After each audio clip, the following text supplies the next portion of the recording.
हरे कृष्णा माता जी। हरे कृष्णा।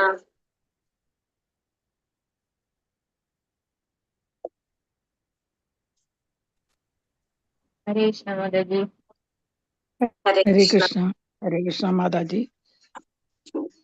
हरे कृष्णा। हरे कृष्णा എല്ലാവർക്കും പ്രണാമം. हरे कृष्णा माता जी प्रणामम. ഹരേ കൃഷ്ണ. അവിടെ हरे പോയില്ല, कृष्णा 11:30 ആയല്ലോ. ഹരേ കൃഷ്ണ. ഉണക്കിക്കോള് പതുക്കെ പതുക്കെ. ഹരേ കൃഷ്ണ എല്ലാവർക്കും പ്രണാമം. हरे कृष्णा माता जी. ഹരേ കൃഷ്ണ. ഹരേ കൃഷ്ണ. हरे कृष्णा प्रणाम माता जी। ദേവായ हरे ഹരേ कृष्णा കൃഷ്ണ माता जी। എല്ലാവർക്കും.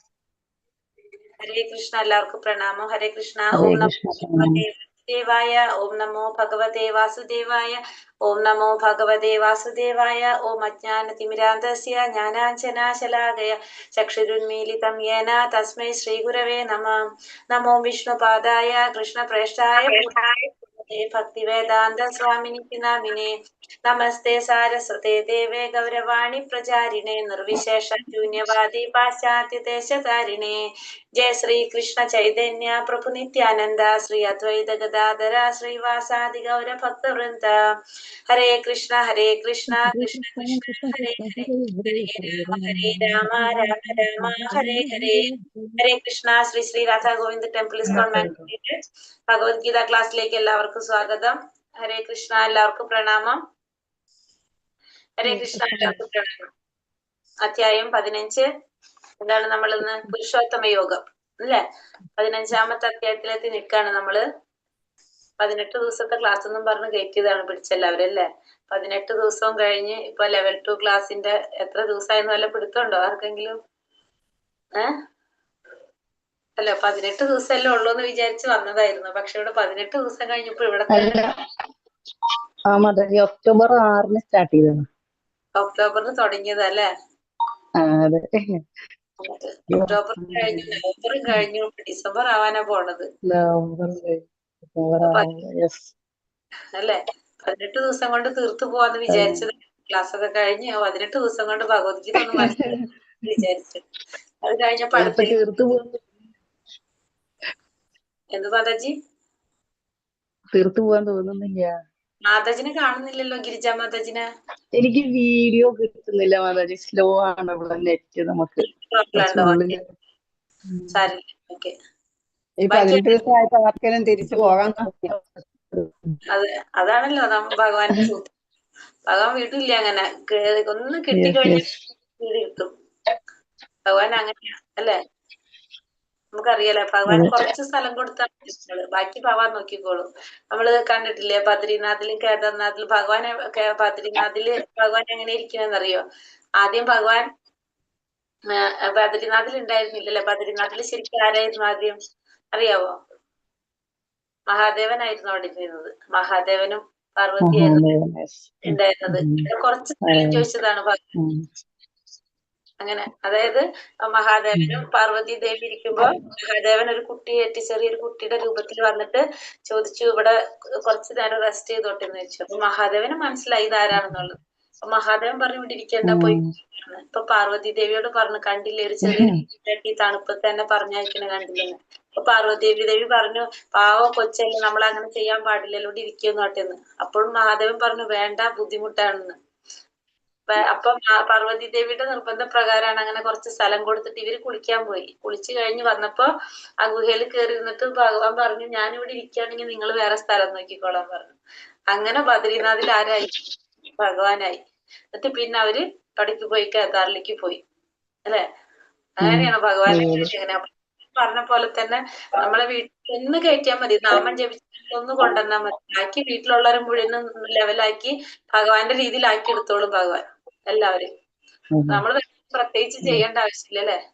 അതാണ് ഭഗവാൻ പ്രത്യേകത. ഹരേ കൃഷ്ണ. പരമാനന്ദം കിട്ടും നമുക്ക്. അതാണ് ആ ആനന്ദം കിട്ടുന്ന ആരും കൊണ്ട് നമ്മളെല്ലാവരും അന്വേഷിച്ചുകൊണ്ടിരിക്കുന്നത് അതാ. അത് കിട്ടുമ്പോ പിന്നെ നമുക്ക് വിടാൻ തോന്നില്ല. നമ്മളും പിടിക്കും, ഭഗവാനും പിടിക്കും നമ്മളെ. ഇഷ്ടമാണ് ഭഗവാൻ.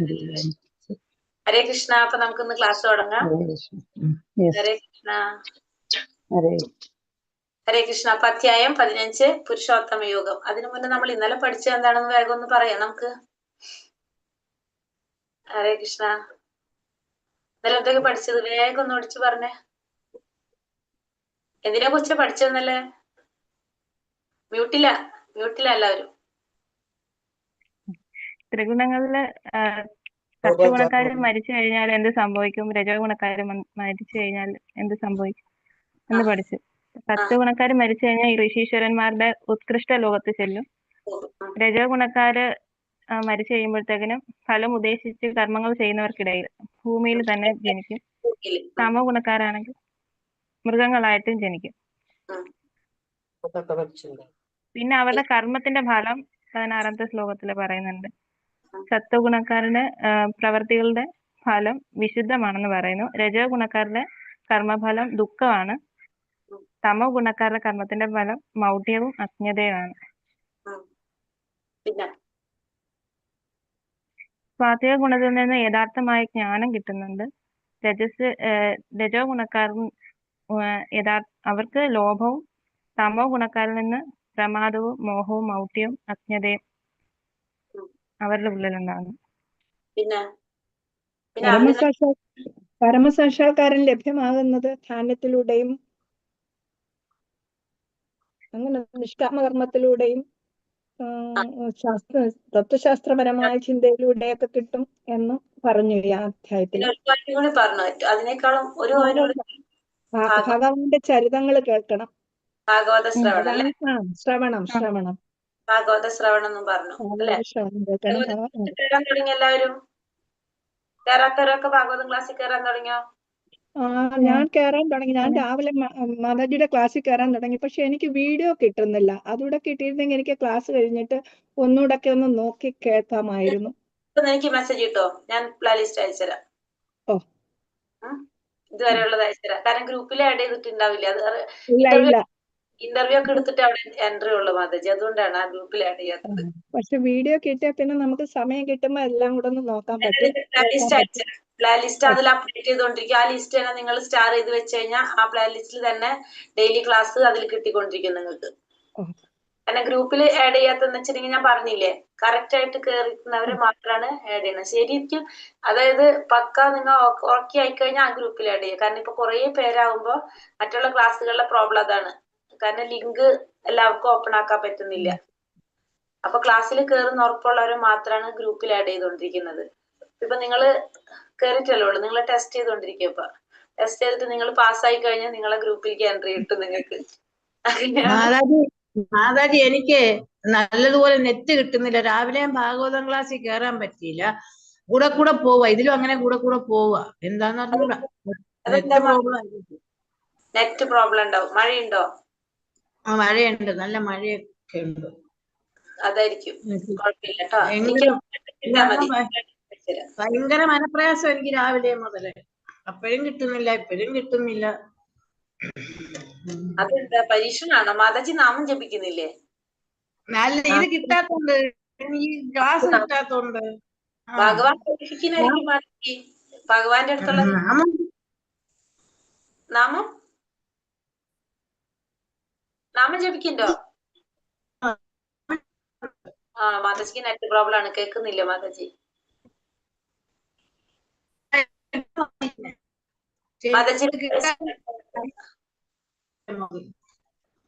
മാതാജി 4:30 ആരതിയും പൂജയൊക്കെ കണ്ടുന്ന്.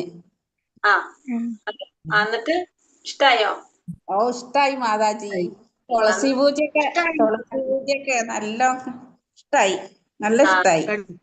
ഹരേ കൃഷ്ണ. കണ്ടോ? അപ്പൊ ഇതൊക്കെ നമുക്ക് കാണാം, വീട്ടിലിരുന്നോണ്ട് കാണാം നമുക്ക്, അല്ലെ? മുടി പൊളിച്ച് കിടന്നിട്ട് കാണാം നമുക്ക്, അങ്ങനെയും കാണാം. ഇരുന്ന് കാണാം, കിടന്നും കാണാം നമുക്ക്. സുഖമായിട്ട് ഭാരതിയൊക്കെ കാണാം. എവിടെ പറ്റും ഇതൊക്കെ? ഭഗവാൻ ഇങ്ങനത്തെ ഓരോ ചാൻസുകൾ തരുമ്പോ നമുക്ക് ഇവിടെ മാത്രമേ ഇതൊക്കെ പറ്റുള്ളൂ, ഭൗതിക ലോകത്തിൽ, അല്ലേ? ഇതൊക്കെ ഭഗവാന്റെ ഹരേ കൃഷ്ണ മാതാജി. ഞാനൊന്ന് നോക്കിയിട്ട് എനിക്ക് കയറാൻ പറ്റിയില്ല, എനിക്ക് കിട്ടിയില്ല പൂജ കാണാൻ വേണ്ടിട്ട്. മാതാജി മാതാജി ഇതൊക്കെ ഭഗവാന്റെ പരീക്ഷണങ്ങളായിരിക്കും. നാമം ജപിച്ചോളൂ, അപ്പൊ ഭഗവാൻ വേഗം റെഡിയാക്കി തരും. ഹരേ കൃഷ്ണ. ഞാൻ കയറി മാതാജി 4:30. ഹരേ കൃഷ്ണ. കേട്ടോ, നന്നായി. അപ്പൊ ഇന്നലെ അത് പറഞ്ഞു, സന്തോഷമായില്ലോ, കേട്ടല്ലോ, നന്നായി. കയറാൻ പറ്റിയല്ലാത്തവർ അതിയായി ആഗ്രഹിച്ച് നാമം ജപിക്കുക, അപ്പൊ ഭഗവാൻ സാധിച്ചു. അതെ, നാമം ജപത്തിന്റെ ശക്തി കുറയുമ്പോഴാണ് ഭഗവാൻ നമ്മളിട്ട് പരീക്ഷിക്കുന്നത്, അല്ലെ? ഇത് നെറ്റ് പ്രോബ്ലം ആയിരിക്കും. നാളെ നോക്കിക്കോളൂ, കേറിക്കോളൂ കേട്ടാ. എന്നിട്ട് അപ്പൊ ഈ ഭാഗവതം ക്ലാസ്സിന്റെ പ്ലേലിസ്റ്റ് ഞാൻ അയച്ചു തരാം. എനിക്കൊന്ന് മെസ്സേജ് ഇട്ടാൽ മതി. അതെ അറിയാലോ നമ്പറിൽ നോക്കിയിട്ട്. പിന്നെന്താ പറഞ്ഞത്, ഭഗവാൻ 3 ചോദ്യങ്ങൾ ചോദിക്കണ്ടായിരുന്നു ഭഗവാന്റെ അടുത്ത് അല്ലെ.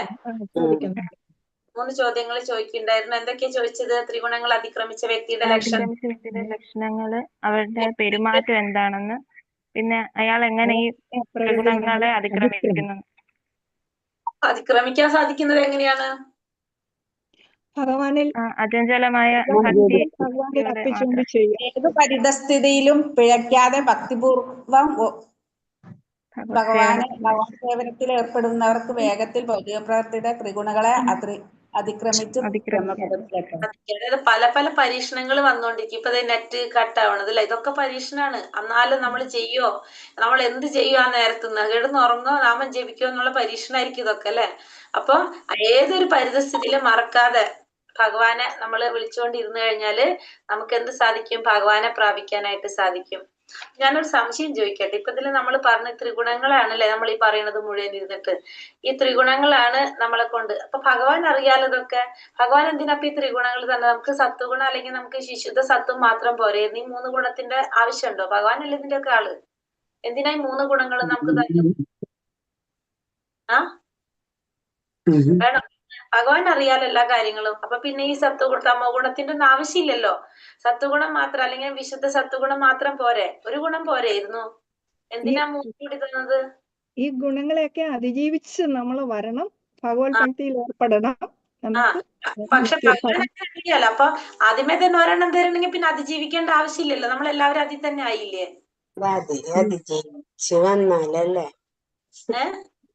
എന്തിനാ അപ്പൊ 3 ഭഗവാന്റെ വില അറിയില്ല. ഭഗവാന്റെ വില അറിയില്ല നമുക്കല്ലേ. എന്തിനാ 3 തന്നതെന്ന് ആലോചിച്ച് നോക്കിയേ. അല്ല, ഭഗവാൻ തന്നെയല്ലേ ഇതിന്റെ ആള്. അപ്പൊ ഭഗവാൻ ഇത്രയും നമ്മളെ കഷ്ടപ്പെടുത്തേണ്ട ആവശ്യമില്ലല്ലോ. ഈ തമോ ഗുണവും രജോ ഗുണവും സത്വഗുണവും വിശുദ്ധ സത്വം ഒന്നും പറയേണ്ട ആവശ്യമില്ലല്ലോ. ആകെ ഓരോരു ഗുണം തരണമെങ്കിൽ നമ്മളെല്ലാവരും അത് തന്നെ ചെയ്തു പോവില്ലായിരുന്നു? എന്തിനാ നമുക്ക് അതിൽ നിന്ന് ഇഷ്ടപ്പെട്ടവർ, നമ്മൾക്ക് ഭഗവാനിലേക്ക് എത്താൻ താല്പര്യമുള്ളവര് മാത്രം ചെന്നാ മതി. അല്ലാത്തവര് വേണ്ട. അതാവും. അതെ. അപ്പൊ മാതാജി കുറച്ച് ഉത്തരമുണ്ട്. അതായത് നമ്മൾ പറഞ്ഞല്ലേ, നമ്മൾ ചെയ്യുന്ന കർമ്മം അനുസരിച്ചാണ് നമുക്ക് എന്ത് കിട്ടുന്നത്. നമ്മൾ ഏത് ഗുണം ചിന്തിക്കുന്നത് അങ്ങനെയാണ്. നമ്മൾ ചെയ്യുന്ന കർമ്മത്തിനനുസരിച്ചാണ്. അപ്പൊ ഈ തമോ ഗുണത്തിലുള്ളവരോട് പോയിട്ട് ഭഗവാൻ ആരാധിക്കാൻ പറഞ്ഞാൽ അവര് ചെയ്യോ? ഇല്ല. അവരോട് പറഞ്ഞു കഴിഞ്ഞാൽ അവർക്കൊന്നും കേൾക്കേയില്ല അല്ലെ.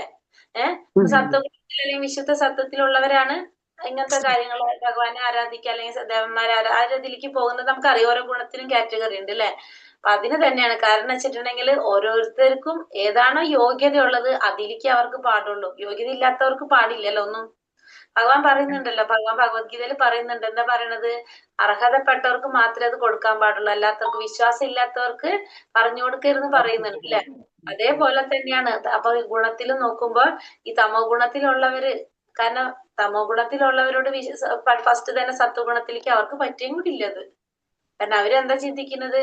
ഒരു ഭഗവാൻ തന്നില്ല എന്ന് വിചാരിക്കുന്നവരായിരിക്കും അല്ലെ, ആസുരിക സ്വഭാവത്തിലുള്ളവരൊക്കെ. അപ്പൊ അങ്ങനെയുള്ളവർക്കും വേണമല്ലോ. അപ്പൊ അതുകൊണ്ടാണ് ഭഗവാൻ ഈ പല കാറ്റഗറി ആക്കി തന്നത്.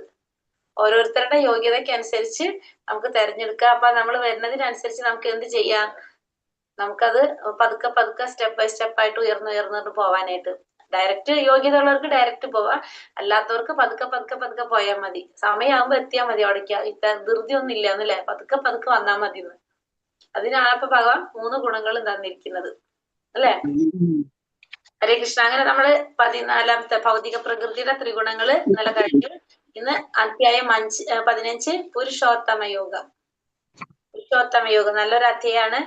എന്താ പുരുഷോത്തമ യോഗം? പുരുഷോത്തമൻ ആരാണ്?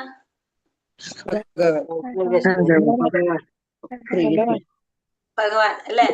പുരുഷോത്തമ യോഗം നമുക്ക് നോക്കാം. പുരുഷോത്തമൻ ആരാണ്? പുരുഷോത്തമൻ എന്തുകൊണ്ടാണ് ഭഗവാനെ പറയുന്നത്? കാര്യങ്ങളൊക്കെ ഈ അധ്യായത്തിൽ പറയുന്നുണ്ട് അല്ലെ. ഹരേ കൃഷ്ണ. നമുക്ക് അധ്യായത്തിലേക്ക് കടക്കാം. ഹരേ കൃഷ്ണ. ഓം നമോ ഭഗവതി വാസുദേവായ. അധ്യായം 15 പുരുഷോത്തമ യോഗം. ശ്രീ രാധാ ഗോവിന്ദ് കി ജയ്. ശ്രീല പ്രഭുപാദ് കി ജയ്.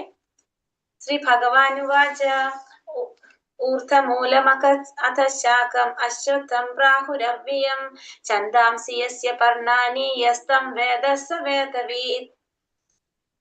പരമദിവ്യോത്തമ പുരുഷൻ പറഞ്ഞു, വേരുകൾ മേൽപോട്ടും ശാഖകൾ കീഴ്പോട്ടുമായിട്ട് അക്ഷയമായ ഒരു അശ്വത്ഥമുണ്ട്. അതിന്റെ ഇലകളാണ് വേദമന്ത്രങ്ങൾ. ഈ വൃക്ഷം എന്തെന്നറിയുന്നവനാണ് വേദജ്ഞൻ. ഇവിടെ എന്താ പറഞ്ഞത്? വേരുകൾ മേൽപോട്ടും ശാഖകൾ കീഴ്പോട്ടുമായി അക്ഷയമായ ഒരു അശ്വത്ഥമുണ്ട്. ഇതിന്റെ ഇലകളാണ് വേദമന്ത്രങ്ങൾ. ഈ വൃക്ഷം എന്തെന്നറിയുന്നവനാണ് വേദജ്ഞൻ. അപ്പൊ ഞാൻ പറയുന്നത് എന്താണ്? വേരുകൾ മേൽപോട്ട്.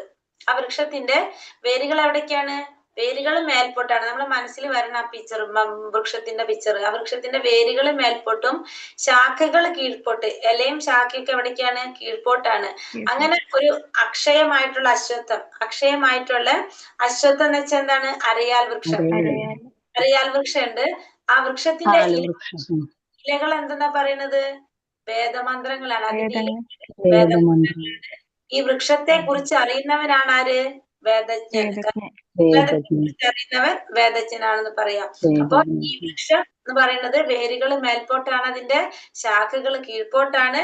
ആ വൃക്ഷം അക്ഷയമായിട്ടുള്ളതാണ്, ഒരിക്കലും ക്ഷയിക്കാത്തതാണ് ആ വൃക്ഷം. അശ്വത്ഥം എന്നാണ് ആ വൃക്ഷത്തിന്റെ പേരിൽ. അശ്വത്ഥം എന്ന് വെച്ചിട്ടുണ്ടെങ്കിൽ അരയാൽ വൃക്ഷമാണത്. ഇതിന്റെ ഇലകളെ വേദമന്ത്രങ്ങൾ എന്ന് പറയും. ഈ വൃക്ഷത്തെ കുറിച്ച് അറിയുന്നവനാണ് ആര്? വേദജ്ഞൻ എന്ന് പറയും. അപ്പൊ ഈ വൃക്ഷത്തിനോട് ഉപമിച്ചിരിക്കുന്നത് നമ്മൾ എന്തിനാണ് ഇവിടെ? ഭൗതികമായിട്ടുള്ള ബന്ധങ്ങളെയാണ് ഈ വൃക്ഷത്തിനോട് ഉപമിച്ചിരിക്കുന്നത്. ഈ വൃക്ഷം നമ്മൾ പറഞ്ഞു അക്ഷയമായിട്ടുള്ളതാണ്, നശിക്കാത്തതാണ് ഈ വൃക്ഷം എന്ന് പറഞ്ഞു. ഈ നശിക്കാത്തതെന്ന് നമ്മൾ പറയുന്നത് എന്തിനാണ്? ഇവിടെ ഭൗതികമായിട്ടുള്ള ബന്ധങ്ങള്, ഭൗതിക ബന്ധങ്ങളെ ആണ് ഇതിനോട് ഉപമിച്ചിരിക്കുന്നത്. അതായത് ഫലോദിഷ്ട കർമ്മങ്ങളിൽ ഏർപ്പെടുന്നവര്, ഫലം ആഗ്രഹിച്ചുകൊണ്ട് കർമ്മം ചെയ്യുന്നവരാണ് ഇതിൽ പറയുന്നത്. അപ്പൊ ഈ വൃക്ഷത്തിനെ സംബന്ധിച്ചിടത്തോളം എന്താണ്? ഈ ഫലം ആഗ്രഹിച്ചുകൊണ്ട് കർമ്മം ചെയ്യുന്നവർക്ക് ഒരിക്കലും എന്ത് സംഭവിക്കുന്നില്ല? നാശം സംഭവിക്കുന്നില്ല അവർക്ക്. അതായത് ഒരു വൃക്ഷത്തിൽ നിന്ന് മറ്റൊരു വൃക്ഷത്തിലേക്ക് പോകുന്ന പോലെ, അതായത് ഒരു ശാഖയിൽ നിന്ന് മറ്റൊരു ശാഖയിലേക്ക് ഇങ്ങനെ പോയിക്കൊണ്ട്, അതായത് ഫലം ആഗ്രഹിച്ചുകൊണ്ട് കർമ്മം ചെയ്യുക, അല്ലെങ്കിൽ ഭൗതിക ബന്ധങ്ങള്. അതെന്താ സംഭവിക്കുന്നത്? നമ്മള് ഒരുത്തിൽ നിന്ന് മറ്റൊരുത്തിലേക്ക് ഇങ്ങനെ പോയിക്കൊണ്ടേയിരിക്കും. നമുക്ക് അതിനൊരു അരിധി ഇല്ല എന്ന് പറയും നമുക്ക്. അപ്പൊ ആ വൃക്ഷത്തിനൊരു അതിരില്ല എന്ന് പറയുന്ന പോലെ അതൊരിക്കലും എന്ത് പോകുന്നില്ല? നശിച്ചു പോകുന്നില്ല. ഇവിടെ നിന്ന് അപ്പുറത്തുനിന്ന് ഇപ്പുറത്തേക്ക്, ഇപ്പുറത്തുനിന്ന് അപ്പുറത്തേക്ക് എന്ന് പറഞ്ഞ പോലെ നമ്മൾ ഇങ്ങനെ എന്ത് ചെയ്തുകൊണ്ടിരിക്കും? ഫലം ആഗ്രഹിച്ചുകൊണ്ട് കർമ്മം ചെയ്തുകൊണ്ടിരിക്കും. ആ കർമ്മത്തിന്റെ ഫലങ്ങൾ നമ്മൾ അനുഭവിച്ചുകൊണ്ടിരിക്കും. അത് വീണ്ടും നമ്മൾ ചെയ്യും. അതിങ്ങനെ അങ്ങോട്ടും ഇങ്ങോട്ടും നടന്നുകൊണ്ടേയിരിക്കും എന്ന് പറയുന്ന പോലെ. അപ്പൊ അതാണ് എന്തിൽ പറയണത്? ഈ വൃക്ഷം എന്ന് പറയുന്നത് അക്ഷയമായിട്ടുള്ള വൃക്ഷം, നശിക്കാത്ത ആ വൃക്ഷം എന്ന് പറയുന്നത്. അപ്പൊ എന്തിനാണ്? ഫലോദിഷ്ട കർമ്മങ്ങളെ, ഭൗതിക ബന്ധങ്ങളെയാണ് ഇവിടെ വൃക്ഷത്തിനോട് പറഞ്ഞിരിക്കുന്നത്. ഒരിക്കലും നശിക്കാത്ത എന്ന് പറയുന്നത് എന്താണ്? ഫലോദിഷ്ട കർമ്മങ്ങൾ. എന്താണ് നശിക്കാത്ത എന്ന് പറയുന്നത്? നമ്മൾ ഫലോദിഷ്ട കർമ്മങ്ങൾ, ഫലം ആഗ്രഹിച്ചുകൊണ്ട് കർമ്മം ചെയ്യുമ്പോൾ എന്താ സംഭവിക്കുന്നത്? ആ കർമ്മത്തിന്റെ ഫലം അനുസരിച്ച് നമ്മൾ അനുഭവിക്കാനായിട്ട് വരണം, അല്ലെ? ഫലം ആഗ്രഹിച്ചുകൊണ്ട് കർമ്മം ചെയ്യുമ്പോൾ ആ കർമ്മത്തിന്റെ ഫലങ്ങൾ നമ്മൾ അനുഭവിക്കണം. ഒന്നുകിൽ നല്ല ഫലം അനുഭവിക്കും, അതല്ലെങ്കിൽ ചീത്ത ഫലം അനുഭവിക്കും. എന്ത് ഫലമാണെങ്കിലും നമ്മൾ അനുഭവിക്കാനായിട്ട് എന്ത് വരണം? നല്ല ഫലം, പുണ്യഫലം ആണെങ്കിൽ നമ്മൾ എവിടെ പോണം? സ്വർഗരാജ്യത്ത് പോയിട്ട് അനുഭവിക്കും. അത് കഴിഞ്ഞാൽ ബാക്കി അനുഭവിക്കണമെങ്കിൽ നമ്മൾ എവിടെ വരും? ഭൂമിയിൽ വരും. പിന്നെ അതിങ്ങനെ നടന്നുകൊണ്ടേയിരിക്കും, അല്ലെ? അപ്പൊ അതിനൊരിക്കലും എന്ത് വരുന്നില്ല? നാശം സംഭവിക്കില്ല. അതുകൊണ്ടാണ് അതിനെന്ത് പറയുന്നത്? ഫലോദിഷ്ട കർമ്മ, അരയാൽ വൃക്ഷം എന്ന് പറയുന്നത് ഒരിക്കലും നാശമില്ലാത്തെന്ന് പറയാം. ഈ വൃക്ഷം ആരംഭിക്കുന്നത് എവിടെ നിന്നാണെന്ന് പറയുന്നത്? ഇതിന്റെ ഇരിപ്പിടം അതെവിടെ നിന്നാ തുടങ്ങുന്നത്? ബ്രഹ്മാവിൽ നിന്ന്. അതായത് കാരണം ഇതിന്റെ നമ്മൾ പറഞ്ഞു എവിടെ നിന്നാണ്? ഇതിന്റെ വേരുകൾ മുകളിലേക്കാണെന്ന് പറഞ്ഞു. അപ്പൊ ഈ വൃക്ഷം മുകളിലെന്ന് പറയുമ്പോൾ നമ്മളെ ഭൂമി എവിടെയാണ്? താഴെയാണ്, അല്ലെ? 7ാമത്തെ ലോകമാണ് ഭൂലോകം. അപ്പൊ ഈ വൃക്ഷം മുകളിൽ നിന്നാണ് തുടങ്ങുന്നത്. അപ്പൊ അതിന്റെ വേര് എവിടെ നിന്നാ സ്റ്റാർട്ട് ചെയ്യണത്? ബ്രഹ്മലോകം, ബ്രഹ്മാവിന്റെ ഇരിപ്പിടത്തിൽ നിന്ന്, ബ്രഹ്മലോകത്ത് നിന്നാണ്, അല്ലെ? ബ്രഹ്മാവിന്റെ ഇരിപ്പിടത്തിൽ നിന്നാണ് ഇത് ആരംഭിക്കുന്നത്. അതുകൊണ്ടാണ് അതിന്റെ വേരുകളിൽ മുകളിലാണെന്ന് പറയുന്നത്. അപ്പൊ നമുക്ക് എന്ത് കാണാൻ സാധിക്കില്ല? ഒട്ടും വേര് കാണാൻ സാധിക്കില്ല. ഭഗവാൻ നമ്മൾ എങ്ങനെയാ കാണുന്നത്? ബ്രഹ്മാവിന്റെ അവിടെ നിന്നല്ല തുടങ്ങുന്നത്. അപ്പൊ അതുകൊണ്ട് ഇതിന്റെ വേര് ഭാഗം നമുക്ക് കാണാനായിട്ട് സാധിക്കുന്നില്ല. ഈ വൃക്ഷത്തെ കുറിച്ച് നമുക്ക് മനസ്സിലായി കഴിഞ്ഞാൽ നമുക്ക് എന്ത് സാധിക്കും? മുക്തി നേടാനായിട്ട് നമുക്ക് സാധിക്കും. പക്ഷെ നമുക്ക് അതിനെ കുറിച്ച് അറിയുന്നില്ല, അല്ലെ? അപ്പൊ ഇങ്ങനെ ഒരു വൃക്ഷം നമുക്ക് കണ്ടിട്ടുണ്ടാവും. നമ്മൾ എവിടെയാ നമ്മൾ കണ്ടിട്ടുണ്ടാകുന്നത് ഇങ്ങനെ ഒരു വൃക്ഷത്തിന്? റിഫ്ലക്ഷൻ, വെള്ളത്തിന്റെ, അല്ലെ? നദിക്കരയിലൊക്കെ നമ്മൾ കണ്ടിട്ടുണ്ടാവും. അതെ, ശരിക്കും ഈ പറയുന്നത് ഈ വൃക്ഷം എന്ന് പറയുന്നത് ആധ്യാത്മിക ലോകമാകുന്ന വൃക്ഷത്തിന്റെ ഒരു പ്രതിഫലനമാണ് ഈ ഭൗതിക ലോകത്തിൽ കാണുന്നത്. നമ്മളിവിടെ കാണുന്ന വൃക്ഷം എന്ന് പറയുന്നത് ആധ്യാത്മിക ലോകത്തില് കാണുന്ന വൃക്ഷത്തിന്റെ ഒരു പ്രതിഫലനമാണെന്ന് പറഞ്ഞു. അപ്പൊ ആധ്യാത്മിക ലോകത്തിലെ വൃക്ഷങ്ങൾ എങ്ങനെയാണ്? നേരെ ആയിരിക്കും, നേരെ നിൽക്കുന്നു, പ്രശ്നമായിരിക്കും. വേരുകള് താഴെ. ആധ്യാത്മിക ലോകത്ത് കാണുന്ന വൃക്ഷത്തിന്റെ പ്രതിഫലനമാണ് നമ്മൾ ഇവിടെ കാണുന്നത്. അവിടെ നേരെ നിൽക്കും, അവിടെ നേരെ നമ്മള് പ്രതിഫലനം കാണുന്നത്. ആ അപ്പൊ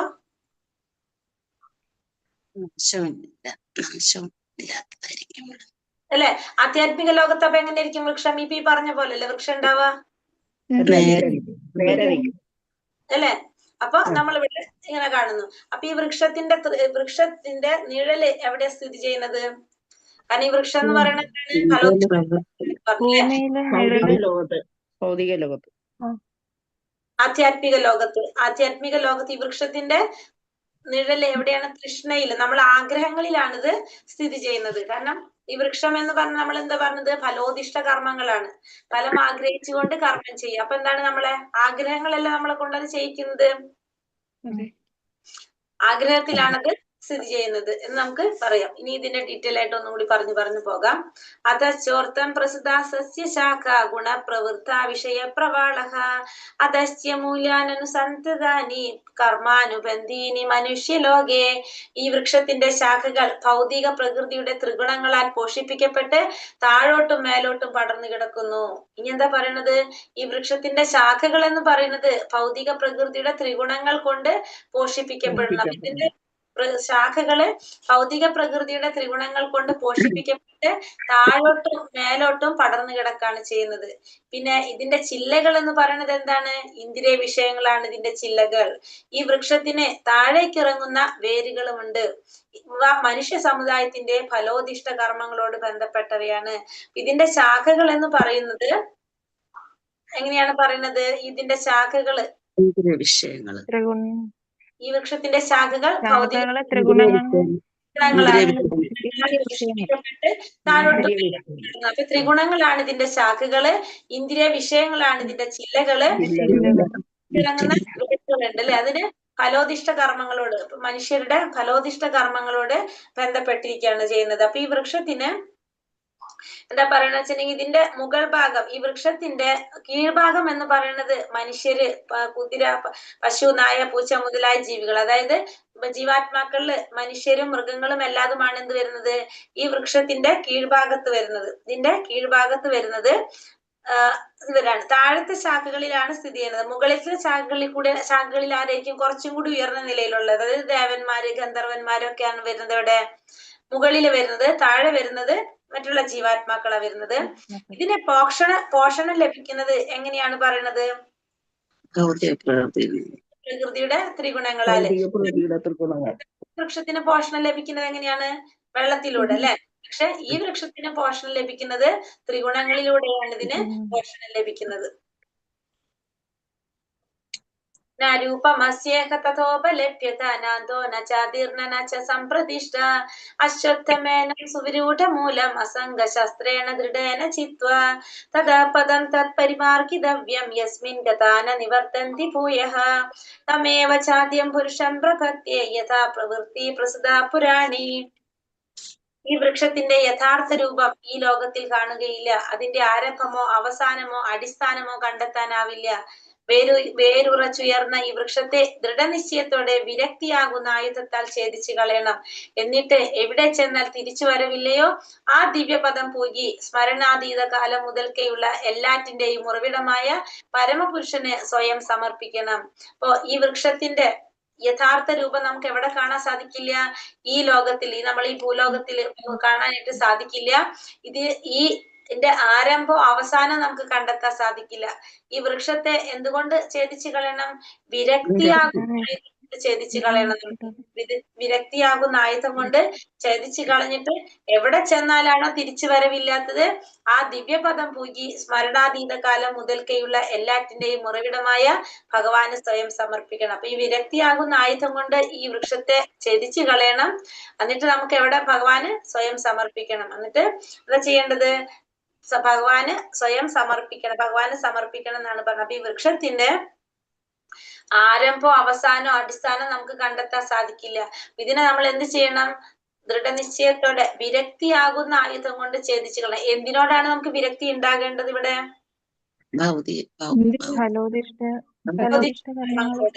ഫലോദിഷ്ട ഗ്രഹിച്ചുകൊണ്ട് ചെയ്യുന്ന ആ കർമ്മങ്ങളോട് വിരക്തി എന്ത് ചെയ്യണം? വിരക്തി ഉണ്ടാകണം. എന്നിട്ട് ആയുധങ്ങൾ കൊണ്ട് ഛേദിച്ചു കളയണം, വിരക്തി ഉണ്ടാകണം. എവിടെ ചെന്നാലാണ് തിരിച്ചു വരേണ്ടതായത്? അതായത് ആ പരമപുരുഷന് സ്വയം സമർപ്പിക്കേണ്ടതാണ് നമ്മള്. നിർമാനമോഹ ജിതസംഗദോഷ ആധ്യാത്മ നിത്യ വിനിവൃത്ത കാമഃ ദ്വന്ദ്വൈർ വിമുക്ത സുഖ ദുഃഖ സംചേർ ഗച്ഛന്ത്യ മൂഢ പദമവ്യയം തത് മിഥ്യാഭിമാനം മായാമോഹം ദുസംസർഗം എന്നീ ദോഷങ്ങൾ ഒഴിഞ്ഞ് ഭൗതിക തൃഷ്ണയിൽപ്പെടാതെ സനാതന തത്വത്തെ അറിഞ്ഞ് സുഖദുഃഖാദികളായ ദ്വന്ദ്ങ്ങളിൽ നിന്നും മോചിതരായി വിഭ്രാന്തരാകാതെ പരമപുരുഷന് സ്വയം സമർപ്പിക്കുന്നത് എങ്ങനെയെന്ന് അറിയാവുന്നവർ പരമമായ ശാശ്വത സാമ്രാജ്യം പ്രാപിക്കും. അപ്പൊ ഈ ശ്ലോകത്തിൽ എന്താ പറഞ്ഞത്? മിഥ്യാഭിമാനം, മായാമോഹം, ദുസ്സംസർഗം. 3 കാര്യങ്ങളെ പറഞ്ഞല്ലേ? മിഥ്യാഭിമാനം, പിന്നെന്താണ്? മായാമോഹം, ദുസ്സംസർഗം. മിഥ്യാഭിമാനം എന്ന് വെച്ചാൽ എന്താണ്? അതെന്താണ് മിഥ്യാഭിമാനം? ആവശ്യമില്ലാതെ അതായത് എല്ലാവരും എന്നെ ബഹുമാനിക്കണം അല്ലെ? മിഥ്യാഭിമാനം, മായമോഹം, മിഥ്യാഭിമാനം വെച്ചെന്താണ്? നമ്മളെല്ലാവരും മാനിക്കണം, നമ്മളെല്ലാവരും ബഹുമാനിക്കണം എന്നൊക്കെ നമുക്ക് തോന്നില്ലേ? അങ്ങനെ ചിന്തിക്കുന്നത്. മായാമോഹം അത് തന്നെ പറയാം നമുക്ക്. നമ്മളെല്ലാവരും ഞാനാണ് ബെസ്റ്റ്, അപ്പൊ എല്ലാവരും എന്നെ മാനിക്കണം എന്ന് തോന്നുക. പിന്നെ ദുസ്സംസർഗം എന്ന് വെച്ചാൽ എന്താണ്? ഭക്തന്മാരല്ലാത്തവരുമായിട്ടുള്ള കൂട്ടുകെട്ട്. ഇതൊക്കെ ഒഴിഞ്ഞിട്ട് ഭൗതിക തൃഷ്ണയിൽ പെടാതെ, ഭൗതികമായിട്ടുള്ളതിൽ പെടാതെ ഈ സനാതന തത്വത്തെ അറിഞ്ഞ്, സനാതനമായ തത്വം പരമസത്യത്തെ ഭഗവാനെ അറിഞ്ഞ് സുഖദുഃഖങ്ങളായ ദ്വന്ദ്ങ്ങളിൽ നിന്നും മോചിതരായിട്ട് വിഭ്രാന്തരാകാതെ, വിഭ്രാന്തി ഒന്നും ഇല്ലാതെ ഭഗവാനെ സമർപ്പിക്കുന്നത് എങ്ങനെയെന്ന് അറിയുന്നവർക്ക് എന്ത് സാധിക്കും? പരമമായ ശാശ്വത സാമ്രാജ്യം പ്രാപിക്കാനായിട്ട് സാധിക്കും. ഈ ശ്ലോകങ്ങൾ, ഇതുവരെയുള്ള ഈ 5 ശ്ലോകത്തില് ഭൗതിക ക്ലേശങ്ങളിൽ നിന്ന് നമുക്ക് മുക്തി നേടാനുള്ള പ്രക്രിയയാണ് പറഞ്ഞു തന്നത്. ഈ 5 ശ്ലോകത്തിൽ നമുക്ക് പറഞ്ഞത് എങ്ങനെയാണ് നമുക്ക് ഈ ഭൗതികമായ ക്ലേശങ്ങളിൽ നിന്ന് മുക്തി നേടേണ്ടത് എന്നാണ് നമുക്ക് ഇതുവരെ പറഞ്ഞത്. ഇനി 6ാമത്തെ അധ്യായത്തിൽ തൊട്ടിട്ട് ആ പുരുഷോത്തമ യോഗത്തെ കുറിച്ചാണ് 6ാമത്തെ ശ്ലോകം തൊട്ട് പറഞ്ഞത്. ഇതിൽ വരെ നമുക്ക് പറഞ്ഞാണ് ഈ ഭൗതികമായ ഈ ക്ലേശങ്ങളിൽ നിന്ന്, തൃഷ്ണയിൽ നിന്ന് നമുക്ക് എങ്ങനെ രക്ഷപ്പെടാം, അതിനുള്ള പ്രക്രിയ ഇതാണ് നമുക്ക് പറഞ്ഞത്. ഇനി നമുക്ക് പുരുഷോത്തമ യോഗത്തെ കുറിച്ച്, പുരുഷോത്തമനെ കുറിച്ച് പറയാണ് 6ാമത്തെ ശ്ലോകം മുതൽ. ന തത്പാസയതോ സൂര്യ ന ശശാങ്കോ ന പാവകഃ യത്ഗത്വാ ന നിവർത്തന്തേ തഥാ മാ പരമം മമ. പരമമായ എന്റെ ആവാസസ്ഥാനത്ത് സൂര്യൻ ചന്ദ്രന്മാരോ അഗ്നിയോ വൈദ്യുതിയോ വെളിച്ചം വീശുന്നില്ല. അവിടെ ചെന്നെത്തിയവർ ഒരിക്കലും ഭൗതിക ലോകത്തിലേക്ക് തിരിച്ചു വരില്ല. എന്താ പറയുന്നത് ഇവിടെ? പരമമായ എന്റെ ആവാസസ്ഥാനത്ത് ഒരിക്കലും ആര് വെളിച്ചം വീശുന്നില്ല? സൂര്യനോ ചന്ദ്രനോ അഗ്നിയോ വൈദ്യുതിയോ വെളിച്ചം വീശുന്നില്ല. അവിടെ ചെന്നെത്തിയവർക്ക് ഒരിക്കലും ഭൗതിക ലോകത്തിലേക്ക് തിരിച്ചു വരേണ്ടില്ല. ഭഗവാന്റെ ലോകത്ത് എങ്ങനെയാണ് പ്രകാശം കിട്ടുന്നത്? എല്ലാ ഗ്രഹങ്ങളും പ്രകാശമാണ്. എങ്ങനെയാണ്? അതിനൊരു പേരുണ്ടല്ലോ, എന്താണ്? ജ്യോതി, ബ്രഹ്മജ്യോതി അല്ലെ? ഭഗവാന്റെ അവിടെ ഭഗവാന്റെ ബ്രഹ്മജ്യോതിയിൽ നിന്നാണ് ഭഗവാന്റെ ലോകങ്ങളിൽ പ്രകാശം പരത്തുന്നത്. അതായത് ഭഗവാന്റെ തന്നെ ആ തേജസ്, അതിനെയാണ് ബ്രഹ്മജ്യോതി എന്ന് പറയുന്നത്. അതുകൊണ്ട് നമുക്ക് സ്വയം പ്രകാശിതങ്ങളാണെന്ന് പറയും. ഭഗവാന്റെ പരവ്യോമത്തിലുള്ള എല്ലാ ഗ്രഹങ്ങളും സ്വയം പ്രകാശിതങ്ങളാണ്. കാരണം ആ ബ്രഹ്മജ്യോതിയിൽ നിന്നാണ് അവിടെ പ്രകാശം കിട്ടുന്നത്. അവിടെ സൂര്യനോ ചന്ദ്രനോ അഗ്നിയോ വൈദ്യുതിയോ ഒന്നും വെളിച്ചം വീശുന്നില്ല. അവിടെ ചെന്നെത്തി കഴിഞ്ഞാൽ പിന്നെ എന്തില്ല? തിരിച്ചു വരവില്ല. അവിടെ ചെന്നെത്തി കഴിഞ്ഞാൽ പിന്നെ നമുക്ക് തിരിച്ചു വരേണ്ട ആവശ്യമില്ല. നമ്മൾ എവിടെയാണ് ആ പരമാനന്ദം അനുഭവിച്ച് നമുക്ക് സേവനം ചെയ്ത് നമുക്ക് അവിടെ നിൽക്കാം. ഭൗതിക ലോകത്തിലേക്ക് തിരിച്ചു വരുന്നില്ല. മാമേ വംശോ ജീവലോകേ ജീവഭൂതാസനാതന. മനഃഷ്ഠ ഇന്ദ്രിയാണി മനഃഷ്ഠാനിന്ദ്രിയാണി പ്രകൃതിസ്ഥാനി കർഷതി. എന്റെ ശാശ്വത അംശങ്ങളാണ് ഈ ലോകത്തിലുള്ള ബദ്ധരായ സകല ജീവസത്തുകളും. ബദ്ധരമായ ജീവിതം നയിക്കുകയാൽ മനസ്സുൾപ്പെടെയുള്ള 6 ഇന്ദ്രിയങ്ങൾ ഉപയോഗിച്ച് അവർ കഠിനാധ്വാനം ചെയ്യുന്നു. അപ്പൊ ഇവിടെ ജീവാത്മാവിന്റെ വ്യക്തിത്വത്തെ കുറിച്ച് പറയാണ് ഈ ശ്ലോകത്തിലൂടെ. എന്താ പറയണത്? ഭഗവാന്റെ അംശമാണ് എല്ലാ ജീവാത്മാക്കളും, സകല ജീവസത്തുകളും ഭഗവാന്റെ ശാശ്വത അംശങ്ങളാണെന്ന് ഭഗവാൻ ഇവിടെ പറയാണ്. എന്താ പറഞ്ഞത്? മാമേ വംശോ ജീവലോക ജീവഭൂത സനാതൻ, എല്ലാതും ഭഗവാന്റെ ശാശ്വത അംശമാണ് എന്ന് പറയാണ് ഇവിടെ. എന്താ ചെയ്യുന്നത്? ശക്തമായ ജീവിതം നയിക്കുന്നത് കൊണ്ട് തന്നെ മനസ്സുൾപ്പെടെയുള്ള 6 ഇന്ദ്രിയങ്ങൾ ഉപയോഗിച്ച് കഠിനാധ്വാനം ചെയ്യാണ് ചെയ്യുന്നത്. മനസ്സുൾപ്പെടെയുള്ള 6 ഇന്ദ്രിയങ്ങൾ ഏതൊക്കെയാണ്?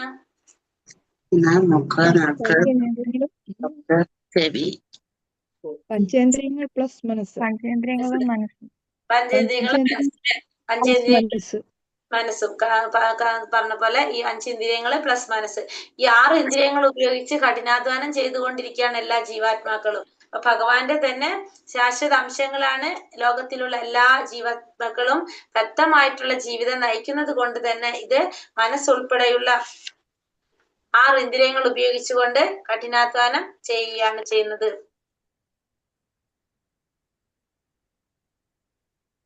ശരീരം യഥവാപ്നോതി യച്ഛാപ്യാക്രാമതീശ്വരഃ ഗൃഹീതൈതാനി സംയാതി വായുർഗന്ധാനി വാശയേത്.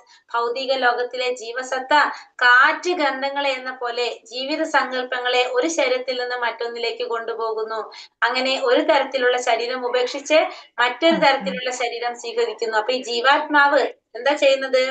കാറ്റ് ഗന്ധങ്ങളെ എങ്ങനെയാണ് കൊണ്ടുപോകുന്നത്, അതേപോലെ ഒരു ജീവിത സങ്കല്പങ്ങളെ ഒരു ശരീരത്തിൽ നിന്ന് മറ്റൊരു ശരീരത്തിലേക്ക് കൊണ്ടുപോകും. അങ്ങനെ എന്താ ചെയ്യുന്നത്? ഒരു തരത്തിലുള്ള ശരീരം ഉപേക്ഷിച്ച് മറ്റൊരു തരത്തിലുള്ള ശരീരം സ്വീകരിക്കുകയാണ് ചെയ്യുന്നത്. അപ്പൊ ഒരു ശരീരം വിട്ട് മറ്റൊരു ശരീരം സ്വീകരിക്കുന്നത് എങ്ങനെയാണ് ചെയ്യുന്നത്? ജീവാത്മാവ് കാറ്റ് ഗന്ധങ്ങളെ എന്ന പോലെ, കാറ്റ് എപ്രകാരമാണോ ഗന്ധങ്ങളെ കൊണ്ടുപോകുന്നത്, നമുക്ക് ആ ഫീൽ ചെയ്യാൻ പറ്റുള്ളൂ, നമുക്ക് കാണാൻ സാധിക്കില്ല, പക്ഷെ നമുക്കത് അനുഭവിക്കാൻ സാധിക്കും കാറ്റ് സ്മെല്ല് പോകുമ്പോ അല്ലെ. അതേപോലെ ജീവിത സങ്കല്പങ്ങളെ ഒരു ശരീരത്തിൽ നിന്ന് മറ്റൊരു ശരീരത്തിലേക്ക് കൊണ്ടുപോകുന്നു. അങ്ങനെ ഒരു തരത്തിലുള്ള ശരീരം ഉപേക്ഷിച്ച് മറ്റൊരു തരത്തിലുള്ള ശരീരം സ്വീകരിക്കാണ് ആര്? ജീവാത്മാവ് ചെയ്യുന്നത്. അപ്പൊ ഈ ജീവാത്മാവ് ജീവിത സങ്കല്പങ്ങളെ ഒരു ശരീരത്തിൽ നിന്ന് മറ്റൊരു ശരീരത്തിലേക്ക് കൊണ്ടുപോകും. എങ്ങനെയാണ് അത് കൊണ്ടുപോകുന്നത്? കാറ്റ് ഗന്ധങ്ങളെ എന്ന പോലെ എങ്ങനെയാണ് കൊണ്ടുപോകുന്നത്? അപ്പൊ ഒരു ശരീരം ഉപേക്ഷിച്ച് മറ്റൊരു തരത്തിലുള്ള ശരീരം സ്വീകരിക്കും. നമുക്ക് അറിയാം, നമുക്ക് 2 ശരീരമുണ്ട് ശരിക്കും. ഏതൊക്കെയാണ് 2 ശരീരങ്ങള്?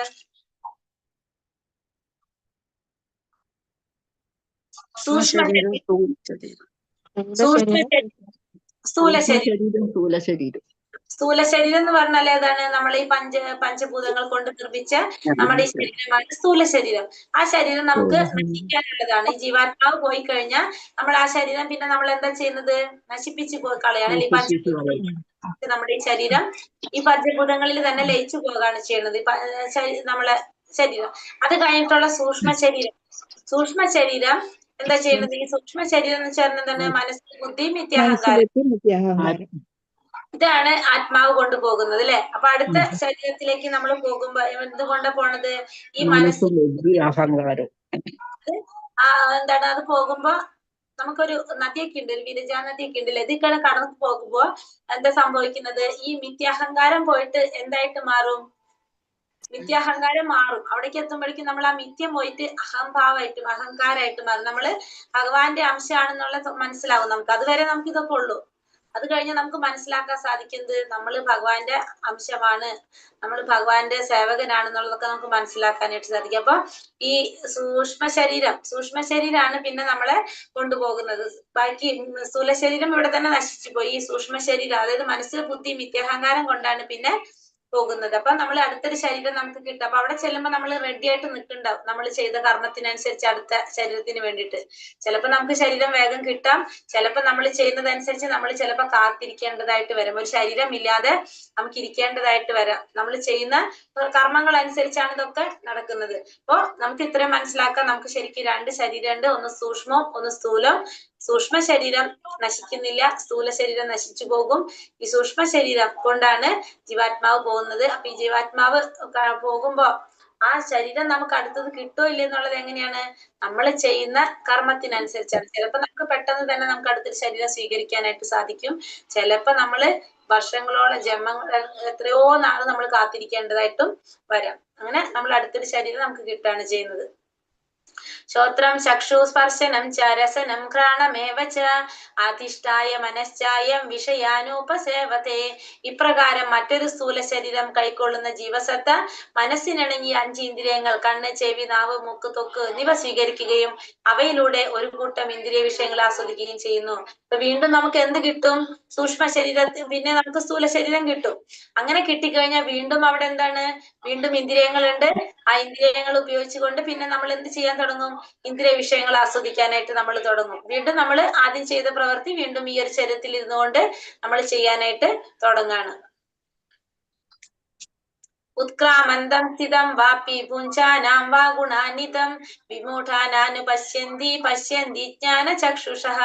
ജീവാത്മാവ് എങ്ങനെ ഈ ശരീരം വിട്ടുപോകുന്നുവെന്നോ ഗുണങ്ങളുടെ ആകർഷണത്തിന് വഴിപ്പെട്ട് ഏതു തരം ശരീരത്തെയാണ് സ്വീകരിച്ച് അനുഭവിക്കുന്നതെന്നോ മൂഢന്മാർക്കറിയാൻ വയ്യ. ജ്ഞാനത്തിന്റെ അകക്കണ്ണ് തെളിഞ്ഞവർക്ക് ഇതെല്ലാം പ്രത്യക്ഷമാകുന്നു. അപ്പോ എപ്രകാരമാണ് ജീവാത്മാവ് ഒരു ശരീരം വിട്ടുപോകുന്നത്? ഗുണങ്ങളുടെ ആകർഷണത്തിന് വഴിപ്പെട്ട് ഏതു തരം ശരീരത്തെയാണ് സ്വീകരിച്ച് അനുഭവിക്കുന്നത്? ഇതൊന്നും ആർക്കറിയാൻ സാധിക്കില്ല? മൂഢന്മാർക്ക് അറിയാൻ സാധിക്കില്ല. ജ്ഞാനത്തിന്റെ അകക്കണ്ണ് തെളിഞ്ഞവർക്കാണ് ഇതെല്ലാം മനസ്സിലാക്കാനായിട്ട് സാധിക്കുന്നത്. അപ്പൊ ജ്ഞാനത്തിന്റെ അകക്കണ്ണ് തെളിഞ്ഞവർക്കാണ് ഇതെല്ലാം മനസ്സിലാക്കാൻ സാധിക്കുന്നവർക്ക് മൂഢന്മാർക്ക് ഇതൊന്നും അറിയാനായിട്ട് സാധിക്കില്ല. എപ്രകാരമാണ് ഒരു ജീവാത്മാവ് ഒരു ശരീരം വിട്ടു പോകുന്നത്? ഗുണങ്ങളുടെ ആകർഷണത്തിന് വഴിപ്പെട്ട് ഇനി ഏത് ശരീരത്തെയാണ് സ്വീകരിച്ച് അനുഭവിക്കേണ്ടത് എന്നുള്ളത് ആർക്കറിയില്ല? മൂഢന്മാർക്ക്. മൂഢന്മാരെന്ന് വെച്ചാൽ ഭഗവാനെ കുറിച്ച് ആ ജ്ഞാനം ഇല്ലാത്തവർക്ക് അറിയാൻ സാധിക്കില്ല. ആ ജ്ഞാനം നേടിയവർക്ക് മാത്രമേ ഇതെല്ലാം മനസ്സിലാക്കാനായിട്ട് സാധിക്കുള്ളൂ. അല്ലാത്തവർക്ക് ഇതൊന്നും മനസ്സിലാക്കാനായിട്ട് സാധിക്കില്ല. യതന്തോ യോഗിനൈശ്ചൈന്യം പശ്യന്ത്യാത്മന്യവസ്ഥിതം യതന്തോപ്യകൃതാത്മാനോ നൈനം പശ്യന്ത്യചേതസ. ആത്മസാക്ഷാത്കാരം ലഭിച്ച് എപ്പോഴും യത്നിച്ചുകൊണ്ടേയിരിക്കുന്ന അതീന്ദ്രിയവാദികൾക്ക് ഇതെല്ലാം വ്യക്തമായി കാണാൻ കഴിയും. ആത്മസാക്ഷാത്കാരം ലഭിച്ച് എപ്പോഴും യത്നിച്ചുകൊണ്ടിരിക്കുന്ന അതീന്ദ്രിയവാദികൾക്ക് ഇതെല്ലാം മനസ്സിലാക്കാനായിട്ട് സാധിക്കും. മനോവികാസം പ്രാപിക്കാത്തവർക്കും ആത്മസാക്ഷാത്കാരം ലഭിക്കാത്തവർക്കും എത്ര ശ്രമിച്ചാലും എന്താണ് സംഭവിക്കുന്നതെന്ന് മനസ്സിലാക്കാൻ സാധിക്കില്ല. ഇത് ആർക്കേ അറിയാൻ സാധിക്കുള്ളൂ? ഇതൊക്കെ ആത്മസാക്ഷാത്കാരം ലഭിച്ചവർക്ക്, എപ്പോഴും യത്നിച്ചു കൊണ്ടിരിക്കുന്ന അതീന്ദ്രിയവാദികൾക്ക്. അങ്ങനെയുള്ളവരെന്ന് വെച്ചാൽ ആരാണ്? മഹാത്മാക്കൾ എന്ന് പറയാം നമുക്ക്, ശുദ്ധ ഭക്തന്മാര്.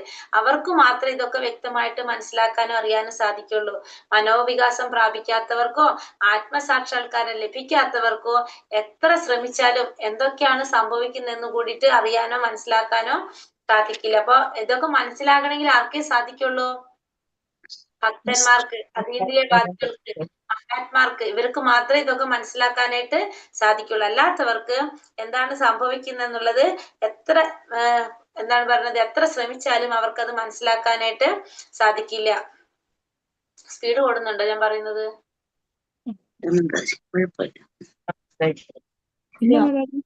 ഓക്കെ. യഥാദിത്യഗതം തേജോ ജഗദ്ഭാസായ ദേഖിലം യച്ചന്ദ്രമസി യച്ചാഗ്നൗ തത്തേജോ വിധി മാമകം. പ്രപഞ്ചത്തിലെ അന്ധകാരം അത്രയും നീക്കി അതിനെ ശോഭാനമയമാക്കുന്ന സൂര്യന്റെ തേജസ് എന്നിൽ നിന്നാണ് വരുന്നത്. ചന്ദ്രന്റെയും അഗ്നിയുടെയും തേജസ്സുകളും എന്നിലും തന്നെയാണ് വരുന്നത്. ഇനി ഇവിടെ എന്താ പറയണത്?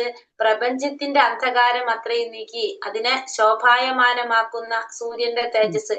അപ്പൊ സൂര്യന്റെ പ്രകാശം, ചന്ദ്രന്റെയും അഗ്നിയുടെയും തേജസ്, ഇതെല്ലാം ആരിൽ നിന്നാണ് വരുന്നത്? ഭഗവാനിൽ വരുന്നതെന്ന് ഭഗവാനോട് പറയണം. ഈ അന്ധകാരം മാറ്റിയിട്ട് സൂര്യനും ചന്ദ്രനും ഒക്കെ, അഗ്നി, ഇതിന്റെ ഒക്കെ പ്രകാശം എവിടെ നിന്നാണ് വരുന്നത്? ഭഗവാനിൽ നിന്നാണ് വരുന്നതെന്ന് ഭഗവാനോട് പറയണം. അപ്പൊ നമ്മളിത് അല്ലാതെ തന്നെ നമ്മള് 10ാമത്തെ അധ്യായത്തിൽ ഭഗവാൻ പറഞ്ഞു തരുന്നുണ്ട് അല്ലെ? ഭഗവാന്റെ വിഭൂതികളിലും ഭഗവാൻ പറഞ്ഞു തരുന്നുണ്ട് സൂര്യന്റെ പ്രകാശം ഭഗവാനിൽ നിന്നാണെന്ന് പറയുന്നുണ്ട്. അപ്പൊ ഇവിടെ ഭഗവാൻ പറയുന്നത് എന്താണ്? സൂര്യന്റെ തേജസ്, അതുപോലെ തന്നെ ചന്ദ്രന്റെയും അഗ്നിയുടെയും ഒക്കെ തേജസ്സും എവിടെ നിന്നാണ് കിട്ടുന്നത്? ഭഗവാനിൽ നിന്നാണ് കിട്ടുന്നത്. കാരണം ചന്ദ്രന്റെ പ്രകാശം നമുക്ക് ആവശ്യമാണ്. എന്തിനാണ്?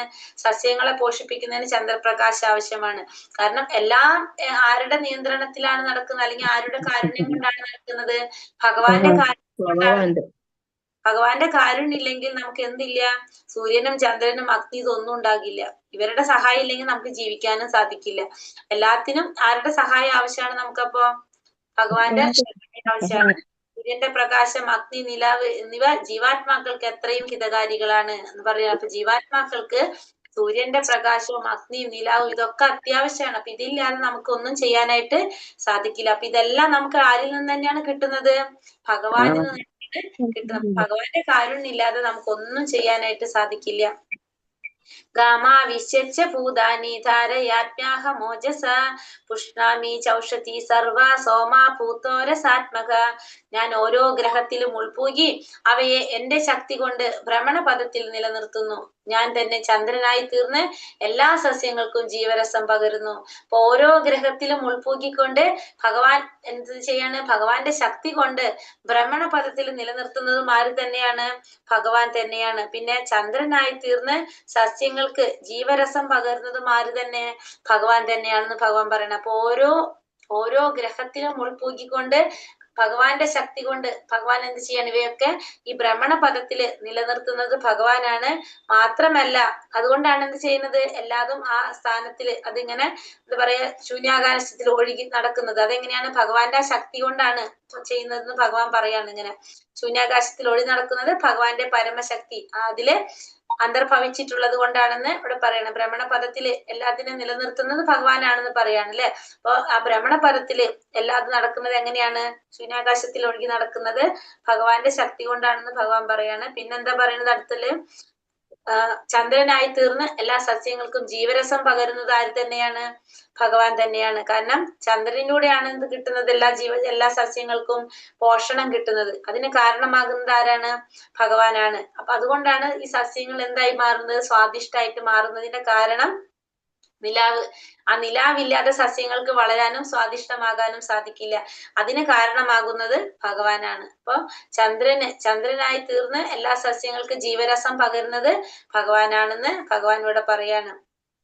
അടുത്തത് ഇനി എന്താ പറയുന്നത് ഭഗവാനോട്?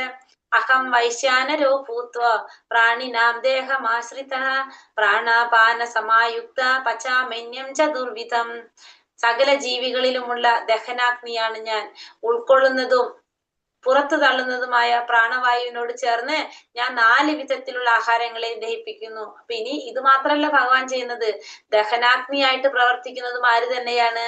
ഭഗവാൻ തന്നെയാണ്. ആ അഗ്നിയുടെ പേരെന്താണ്? വൈശ്വാനരൻ. വൈശ്വാനരൻ എന്ന് പറഞ്ഞ ദഹനാഗ്നിയായിട്ട് പ്രവർത്തിക്കുന്നതും ഭഗവാൻ തന്നെയാണ്. പുറത്തു തള്ളുന്നതും ഉൾക്കൊള്ളുന്നതുമായ പ്രാണവായുവിനോട് ചേർന്ന് 4 വിധത്തിലുള്ള ആഹാരങ്ങളെയും ദഹിപ്പിക്കുന്നുണ്ട്. അപ്പൊ 4 തരത്തിലുള്ള ആഹാരങ്ങൾ, അതായത് വിഴുങ്ങേണ്ടത്, ചവച്ചിറക്കേണ്ടത്, നക്കി കഴിക്കേണ്ടത്, വലിച്ചൂറ്റി കുടിക്കേണ്ടത്, ഇങ്ങനെ ആഹാരങ്ങളെ ദഹിപ്പിക്കാനായിട്ട് സഹായിക്കുന്നതും ആര് തന്നെ? ഭഗവാൻ തന്നെ. അപ്പൊ നമുക്കറിയാം, നമുക്ക് ഈ ഭൗതിക ലോകത്തില് നമുക്ക് കഴിക്കാനുള്ള എല്ലാ സസ്യങ്ങളും എല്ലാ സാധനങ്ങളും സൃഷ്ടിച്ചിരിക്കുന്നത് ആരാണ്? ഭഗവാനാണ് അല്ലെ. പിന്നെ നമ്മൾ നിലനിൽക്കാൻ വേണ്ടിയിട്ടുള്ള എല്ലാ കാര്യങ്ങളും ആര് തന്നെ ചെയ്തിരിക്കുന്നത്? ഭഗവാൻ തന്നെയാണ്. അത് കഴിഞ്ഞിട്ട് നമ്മൾ ആ ഭക്ഷണം ഉണ്ടാക്കി കഴിച്ചിട്ട് ആ ഭക്ഷണത്തെ ദഹിപ്പിക്കുന്നതും ആര് തന്നെയാണ്? ഭഗവാൻ തന്നെയാണ് അല്ലെ. ഭഗവാൻ എന്തൊക്കെ ചെയ്യണം നമുക്ക് വേണ്ടിയിട്ട്? എല്ലാ കാര്യങ്ങളും ചെയ്യുന്നത് ആര് തന്നെയാണ്? ഭഗവാൻ തന്നെയാണ്. അപ്പം ഭക്ഷണം കഴിച്ചിട്ട് നമുക്ക് ദഹിച്ചില്ലെങ്കിൽ എന്താ കുഴപ്പം? വയറ് ശരിയാകത്തില്ല അല്ലെ. നമുക്ക് അസുഖങ്ങൾ വരും അല്ലെ. അസുഖങ്ങൾ ഉണ്ടാവും. നമ്മള് ഓരോ ദിവസം കഴിച്ച ഭക്ഷണം ദഹിച്ചില്ലെങ്കിൽ നമ്മൾ ഇതേപോലെ ഇരിക്കുവോ? ഇല്ല. അപ്പൊ നമ്മളിവിടെ നിലനിൽക്കുന്നതിന്റെ കാരണം അപ്പൊ ബേസിക് ആയിട്ട് ആരാണ്?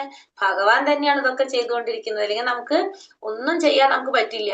നമ്മൾ ഉണ്ടാവില്ല. നമ്മൾ ഓരോ ദിവസം കഴിക്കുന്ന ഭക്ഷണം ദഹിച്ചില്ല എന്ന് വെച്ചിട്ടുണ്ടെങ്കിൽ ഗ്യാസ് ഒക്കെ ഇടയ്ക്കൊക്കെ വരുന്നതാണ്. ഇത് ഒന്നും കഴിക്കുന്ന ഭക്ഷണം ഇങ്ങനെ ഇരിക്കുകയാണെങ്കിൽ എന്താ സംഭവിക്കുക? പിന്നെ നമുക്ക് എന്തെങ്കിലും പറ്റുമോ? നമ്മളില്ല, പിന്നെ കഴിഞ്ഞു അല്ലെ. അപ്പൊ വൈശ്വാനരൻ എന്ന് പറഞ്ഞ അഗ്നിയായിട്ട് ഭഗവാൻ എന്ത് ചെയ്യാണ്? എല്ലാം ദഹിപ്പിക്കുന്നതും ഭഗവാന്റെ സഹായത്തോടെയാണെന്ന്. അപ്പൊ ഭഗവാന്റെ സഹായം ഇല്ലെങ്കിൽ നമുക്ക് ഭക്ഷണം കഴിക്കാൻ തന്നെ പറ്റില്ല. അപ്പൊ ഭക്ഷണം സൃഷ്ടിക്കുന്നതും ദഹിപ്പിക്കുന്നതും എല്ലാം ആര് തന്നെയാണ്? ഭഗവാൻ തന്നെയാണ്. സർവസ്യ ചാഹം ഹൃദി സന്നിവിഷ്ടോ മത്ത സ്മൃതി ജ്ഞാനം അപോഹനം ച വേദൈശ്ച സർവൈര അഹമേവ വേദ്യോ വേദാന്ത കൃത്വേദ വിദേവ ചാഹം. സർവജീവികളുടെയും ഹൃദയത്തിൽ ഞാൻ വാഴുന്നു. സ്മരണയും ജ്ഞാനവും അറിവും എന്നിൽ നിന്നാണ് ഉളവാകുന്നത്. എല്ലാ വേദങ്ങളിലൂടെയും അറിയേണ്ടത് എന്നെ തന്നെ. വേദാന്തം ഉണ്ടാക്കിയതും വേദങ്ങളെ അറിയുന്നതും ഞാനാണ്. അപ്പൊ ഇങ്ങെന്താ പറയുന്നത് ഭഗവാൻ? എല്ലാ ജീവികളുടെയും ഹൃദയത്തിൽ ഞാൻ വാഴുന്നുണ്ട്. സ്മരണ ഞാനാണ്, ജ്ഞാനം ഞാനാണ്, മറവി ഞാനാണ്. അപ്പൊ ഓർമ്മ ഞാനാണ്, അറിവും ഞാനാണ്, മറവി ഞാനാണ്. പിന്നെ വേദങ്ങളിലൂടെ അറിയേണ്ടതും എന്നെ കുറിച്ചാണ്. വേദാന്തം ഉണ്ടാക്കിയതും ആരാണ്? ഞാനാണ്. വേദങ്ങളെ അറിയുന്നതും ആരാണ്? ഞാനാണ്. വേദങ്ങൾ ഉണ്ടാക്കിയതും വേദങ്ങളെ അറിയുന്നതും വേദങ്ങളിലൂടെ അറിയുന്നതും ആരെ കുറിച്ച് തന്നെയാണ്? എന്നെ കുറിച്ച് തന്നെയാണ്. അപ്പൊ നമുക്ക് സ്മരണ, നമുക്ക് ഓർമ്മശക്തി തരുന്നത് ഭഗവാനാണ്. ജ്ഞാനശക്തി തരുന്നത് ഭഗവാനാണ്. മറവി ശക്തി തരുന്നത് ഭഗവാനാണ്. ശരിക്കും മറവി എന്ന് പറഞ്ഞാൽ ഒരു ശക്തിയാണ്, മറവി ശക്തി. മറവി ഇല്ലെങ്കിൽ എന്താ നമുക്ക് കുഴപ്പം? സ്മരണ, നമുക്ക് ഓർമ്മയുണ്ട്, ഒന്നും മറവിയില്ലെങ്കിലോ, നമുക്കൊന്നും മറക്കാൻ സാധിക്കുന്നില്ലെങ്കിൽ എന്താ സംഭവിക്കുന്നത്? കഴിഞ്ഞ ജന്മത്തിലെ കാര്യങ്ങളൊക്കെ നമുക്ക് ഓർമ്മയുണ്ടെന്ന് വിചാരിക്കും. നമ്മൾ ചിലപ്പോ കഴിഞ്ഞ ജന്മത്തിൽ വല്ല പൂച്ചയോ പട്ടിയോ ഒക്കെ ആണെന്ന് വിചാരിക്കും. നമ്മൾ വല്ല മൃഗങ്ങളായിരുന്നു. അപ്പൊ നമുക്ക് ഈ ജന്മത്തിൽ അതൊക്കെ ഓർമ്മയുണ്ടെങ്കിൽ എന്താണ്? നല്ല രസമായിരിക്കും അല്ലെ? നമുക്ക് അവിടെ എല്ലാ ജന്മങ്ങളും നമുക്ക് ഓർമ്മയുണ്ട്. നമ്മൾ വിചാരിക്കുക ഇപ്പൊ ഈ ജന്മത്തിൽ നമ്മൾ മനുഷ്യരാണ്, പക്ഷെ നമുക്ക് എല്ലാ ജന്മത്തിലും ഓർമ്മയുണ്ട്. അപ്പൊ നമുക്ക് പൂച്ച ഫാമിലിന് ഓർമ്മയുണ്ടാവും. പിന്നെന്താണ്? പിന്നെ സസ്യാണെങ്കിൽ സസ്യ ഫാമിലിന് ഓർമ്മയുണ്ടാവും. എങ്ങനെയായിരിക്കും നമ്മളെ അവസ്ഥ? ഒന്ന് ആലോചിച്ച് നോക്കിയേ. ചിന്തിക്കുന്നുണ്ടോ ആരെങ്കിലും? ആരും ഒരു നമ്മൾ ആലോചിച്ച് നോക്കി. ഇപ്പൊ നമ്മൾ മനുഷ്യരായിട്ടിരിക്കുകയാണ്. അപ്പൊ നമ്മൾ മൃഗങ്ങളൊക്കെ കാണുമ്പോ നമ്മൾ അയ്യോ അവര് അങ്ങനെയാണെന്ന് പറഞ്ഞ് തള്ളിക്കളയാ. പക്ഷെ കഴിഞ്ഞ ജന്മത്തിൽ നമ്മള് കട്ടിയായിട്ടായിരുന്നു ജന്മം എടുത്തത്. നമുക്കറിയാം, നമുക്ക് മനസ്സിലാവാണ് എന്റെ ഫാമിലിയാണ് അത്. അവിടെ കാണാണ് നമ്മളെ ഭാര്യ അല്ലെങ്കിൽ ഭർത്താവ്, നമ്മളെ മക്കള് ഒക്കെ ആയിട്ട് കാണും. ഇപ്പൊ ഈ ജന്മത്തിൽ നമ്മൾ മനുഷ്യനും ആയിട്ടിരിക്കുകയാണ്. അപ്പൊ നമുക്ക് ഭർത്താവുണ്ട്, മക്കളുണ്ട്, ഒക്കെ ഉണ്ട്. അപ്പൊ നമുക്ക് കഴിഞ്ഞ ജന്മത്തിലെ നമ്മളെ ഫാമിലിനെ നമ്മൾ അറിയാണ്. അതിന് മുന്നത്തെ ജന്മത്തിൽ നമ്മൾ പക്ഷിയായിരുന്നു, അത് അറിയാണ്. അങ്ങനെ ഓരോ ജന്മത്തിലും നമുക്ക് മനസ്സിലാവാണെങ്കിലുള്ള ഒരു അവസ്ഥ വെച്ചിട്ട് നമുക്ക് ഇതൊക്കെ ഓർമ്മയുണ്ടെങ്കിൽ എങ്ങനെയായിരിക്കും നമ്മളെ സ്ഥിതി? ഇപ്പൊ ഭഗവാൻ ചെയ്ത കാരുണ്യല്ല ഇതൊക്കെ നമുക്ക് മറവി തരുന്നത്. മറവി ഒരു അനുഗ്രഹം. അതെ, അത് മറവി അനുഗ്രഹം നമുക്ക് മനസ്സിലാക്കാം അല്ലെ? അല്ലാതെ തന്നെ നമുക്ക് തോന്നും മറവി ഒരു അനുഗ്രഹമാണെന്ന്. ഇനി ഇതും കൂടി നമ്മൾ ചിന്തിച്ചു വരുമ്പോ നമുക്ക് മനസ്സിലാവും ഏറ്റവും നല്ലൊരു അനുഗ്രഹമാണ് മറവി എന്നുള്ളത് അല്ലെ? അപ്പൊ മറവിയും നമുക്കൊരു അനുഗ്രഹമായിട്ട് മാറാണ് ഭഗവാൻ. അപ്പൊ ഇതൊക്കെ ഭഗവാൻ അറിയാം എങ്ങനെ ചെയ്യണം എന്നുള്ളത് അല്ലെ? അതാണ് ഭഗവാൻ ഒക്കെ അതിനനുസരിച്ച് ചെയ്തിരിക്കുന്നത്. ദാവിമൗ പുരുഷൗ ലോകേ ക്ഷരാക്ഷര ഏവച ക്ഷരാ സർവാണി ഭൂതാനി കുടസ്ഥോക്ഷര ഉച്യത്തെ. പുരുഷന്മാർ രണ്ട് വിധം, തെറ്റുപറ്റുന്നവരും തെറ്റുപറ്റാത്തവരും. ഭൗതിക ലോകത്തിലെ ജീവാത്മാക്കളെല്ലാം തെറ്റുപറ്റുന്നവരാണ്. ആധ്യാത്മിക ലോകത്തിലുള്ള ജീവാത്മാക്കൾക്ക് തെറ്റുപറ്റുന്നില്ല. അപ്പൊ രണ്ട് തരത്തില് പുരുഷന്മാരെ പറയാം. ഒന്ന് തെറ്റുപറ്റുന്ന പുരുഷന്മാര്, ഒന്ന് തെറ്റുപറ്റാത്തവര്. ഈ ഭൗതിക ലോകത്തിലുള്ള ജീവാത്മാക്കൾ എങ്ങനെയാണ്? തെറ്റുപറ്റുന്നവരാണ് ഭൗതിക ലോകത്തിലുള്ളവര്. പക്ഷെ ആധ്യാത്മിക ലോകത്തിലേക്ക് എത്തിക്കഴിഞ്ഞാൽ അവരെന്തായിട്ട് മാറും? തെറ്റുപറ്റാത്ത ജീവാത്മാക്കളായിട്ട് മാറും അല്ലെ? കാരണം വെച്ചിട്ടുണ്ടെങ്കിൽ ആധ്യാത്മിക ലോകത്തിലേക്ക് പോകുന്നത് എപ്പോഴാണ്? നമുക്ക് ആ പരിശുദ്ധരായതിനു ശേഷം, പരിശുദ്ധി നേടിയതിനു ശേഷം നമുക്ക് ആധ്യാത്മിക ലോകത്തിലേക്ക് പ്രവേശിക്കാൻ സാധിക്കുള്ളൂ. അതുകൊണ്ട് ആധ്യാത്മിക ലോകത്തിലേക്ക് പ്രവേശിക്കുന്ന ജീവാത്മാക്കൾക്ക് എന്തുണ്ടാവില്ല? തെറ്റുപറ്റുന്നില്ല. ഭൗതിക ലോകത്തിലുള്ള ജീവാത്മാക്കള് തെറ്റുപറ്റുന്നവരാണ് ശ്രദ്ധിക്കുന്നത്. പിന്നെ പലതരത്തിലുള്ള മാറ്റങ്ങള് ഭൗതിക ലോകത്തിലെ ജീവാത്മാക്കള് നമുക്കറിയാം. ഭൗതിക ലോകത്തിൽ എങ്ങനെയാണ് ജീവാത്മാക്കള് പലതരത്തിലുള്ള നമ്മുടെ ശരീരത്തില് പല മാറ്റങ്ങളിലൂടെ കടന്നു പോകുന്നതാണ്. നമുക്കറിയാം, ജനനം, വളർച്ച, സ്ഥിതി, പ്രത്യുൽപാദനം, ക്ഷയം, നാശം, ഇതിലൂടെ കടന്നു പോകും. പക്ഷെ ആത്മീയ ലോകത്തിലേക്ക് എത്തിക്കഴിഞ്ഞാലോ നമുക്ക് എന്ത് സംഭവിക്കുന്നില്ല? ഈ ശരീരത്തിന് മാറ്റങ്ങൾ സംഭവിക്കുന്നില്ല അല്ലെ? ആ ശരീരം തന്നെ നിലനിൽക്കുന്നതാണ്. ഭൗതിക ലോകത്തിൽ മാത്രമാണ് ഇതൊക്കെ സംഭവിക്കുന്നത്. ആത്മീയ ലോകത്തിൽ ഒന്നിനും ഒരു മാറ്റവും സംഭവിക്കുന്നില്ല. അവിടെ എങ്ങനെയാണ്? എല്ലാം ഒരേപോലെ തന്നെയാണ് നിലനിൽക്കുന്നത്. ഉത്തമ പുരുഷസ്തന്യ പരമാത്മേതി വ്യാഹൃതഃ യോ ലോകത്രയമാവിശ്യാഭിഭർത്തവ്യയ ഈശ്വര. ഇവരെ കൂടാതെ പരമപുരുഷനായ പരമാത്മാവ് എന്നറിയപ്പെടുന്ന അവ്യയനായ ഭഗവാനുണ്ട്. അദ്ദേഹം 3 ലോകങ്ങളിലും അന്തർഗതനായി അവയെ പുലർത്തിപ്പോരുന്നു. ഈ പുരുഷന്മാർ, ഇവരെ കൂടാതെ അവ്യയനായിട്ടുള്ള ആരുണ്ട്? ഭഗവാൻ, പരമാത്മാവ് എന്നറിയപ്പെടുന്ന ഭഗവാനുണ്ട്. അദ്ദേഹം എന്താ ചെയ്യണത്? 3 ലോകങ്ങളിലും അന്തർഗതനായിട്ട് ഇവയെ പുലർത്തിപ്പോരുന്നത് ആരാണ്? ഭഗവാനാണ്. അപ്പൊ എല്ലാവരും ഈ ഭഗവാനാണ് പുലർത്തിപ്പോരുന്നത് എന്ന് പറയാണ്. അപ്പൊ 3 ലോകങ്ങളിലും അന്തർഗതനായിട്ട് ഇവയെ പുലർത്തി പോരുന്നത് ഭഗവാനാണ്. ഈ പരമാത്മാവിനെ അറിയാൻ സാധിച്ചവരാരാണ്? അപ്പോ ബുദ്ധിമാന്മാരാണെന്ന് പറയും. ഇത് ഭഗവാനെ അറിയാൻ സാധിച്ചവര് ബുദ്ധിമാന്മാരാണ്. അവർക്ക് എന്ത് നേടാൻ സാധിക്കും? പരമപദം പ്രാപിക്കാൻ സാധിക്കും, അല്ലെങ്കിൽ ശാന്തി നേടാനായിട്ട് സാധിക്കും എന്ന് പറയാം. യസ്മാക്ഷരമതീതോഹം അക്ഷരാതപി ചോത്തമ അദോസ്മി ലോകെ വേദേച്ച പ്രതിഥ പുരുഷോത്തമ. ഞാൻ ഇന്ദ്രിയങ്ങൾക്ക് അതീതനും ക്ഷരങ്ങൾക്കും അക്ഷരങ്ങൾക്കും അതീതനും സർവശ്രേഷ്ഠനായതുകൊണ്ട് ലോകരും വേദങ്ങളും എന്നെ പുരുഷോത്തമൻ എന്ന് പുകഴ്ത്തുന്നു. അപ്പൊ എന്തുകൊണ്ടാണ് എല്ലാവരും ഭഗവാനെ പുരുഷോത്തമൻ എന്ന് പറയുന്നത്? ഇന്ദ്രിയങ്ങൾക്ക് അതീതനായതുകൊണ്ട്, ക്ഷരങ്ങൾക്കും അക്ഷരങ്ങൾക്കും അതീതനായതുകൊണ്ട്, സർവേ ശ്രേഷ്ഠനായതുകൊണ്ട് എല്ലാവരും എന്ത് പറയുന്നു? പുരുഷോത്തമൻ എന്ന് പറയുന്നു. ഭഗവാനെ പുരുഷോത്തമൻ എന്ന് പറയാൻ കാരണം എല്ലാ ഇന്ദ്രിയങ്ങൾക്ക് അതീതനാണ്, ക്ഷരങ്ങൾക്കും അക്ഷരങ്ങൾക്കും അതീതനാണ്, സർവ്വശ്രേഷ്ഠനായതുകൊണ്ട് എല്ലാവരും ഭഗവാനെ എന്തെന്ന് പറയാണ്? പുരുഷോത്തമൻ എന്ന്.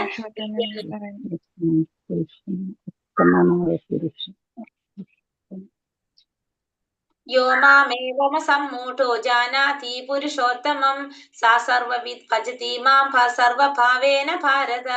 എന്നെ പരമദിവ്യോത്തമ പുരുഷനായ ഭഗവാൻ എന്ന് നിസ്സംശയം അറിയുന്നവർ എല്ലാം അറിയുന്നവരാണ്. ഹേ ഭാരത, അതുകൊണ്ട് അവർ എന്റെ ഭക്തിയുടെ സേവനത്തിൽ പൂർണ്ണമായും മുഴുകിയിരിക്കുന്നു. അപ്പൊ എന്നെ പരമദിവ്യോത്തമ പുരുഷനാണെന്ന് അറിയുന്നവര് എല്ലാം അറിയുന്നവരാണ്. അപ്പൊ ഭഗവാനെ പരമദിവ്യോത്തമ പുരുഷനാണെന്ന് മനസ്സിലാക്കുന്നവര് എന്താണ്? ശരിയായ ജ്ഞാനം നേടിയവരാണ്, തത്വത്തിൽ ഭഗവാനെ കുറിച്ച് മനസ്സിലാക്കിയവരാണ്.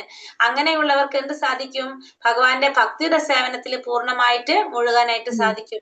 എങ്ങനെ അറിയണം ഭഗവാനെ? ശരിയായ രീതിയിൽ തത്വത്തിൽ മനസ്സിലാക്കി കഴിഞ്ഞാൽ അവർക്ക് എന്ത് സാധിക്കും? അവര് ഭഗവാനെ കുറിച്ച് എല്ലാം മനസ്സിലാക്കിയവരാണെന്ന് പറയാം. അങ്ങനെയുള്ളവർക്ക് ഭക്തിയുടെ സേവനത്തിൽ പൂർണ്ണമായിട്ട് മുഴുകാനായിട്ട് സാധിക്കും. അപ്പൊ എങ്ങനെയുള്ളവർക്കേ സാധിക്കുള്ളൂ?